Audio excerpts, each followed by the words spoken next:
Another news, several hours after it was reported, the Taliban rulers in Afghanistan have confirmed the death of more than 20 people in a bombing that targeted a mosque. Now, a police spokesman confirmed that another 33 people were also wounded. Witnesses said one of the dead was the imam of the mosque, while the injured also included children. While no one has claimed responsibility, Daesh has carried out several similar attacks targeting civilians across the country. TRT1's Ali Mustafa is in Kabul.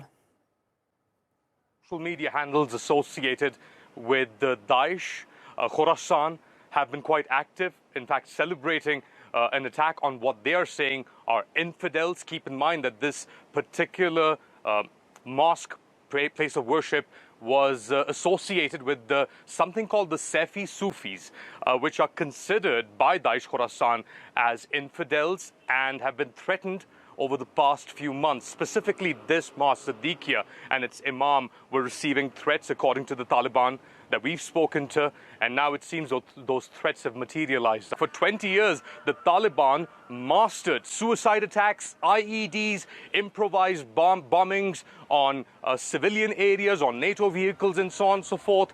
And this group, members of which splintered out of the Taliban because they considered it not as extreme or puritanical, especially after taking power. So it's like the Taliban have a new challenge that is saying that it's more, for the lack of a better word, authentic than the Taliban itself. And that's the conundrum that the Taliban find itself in governance. How much to moderate?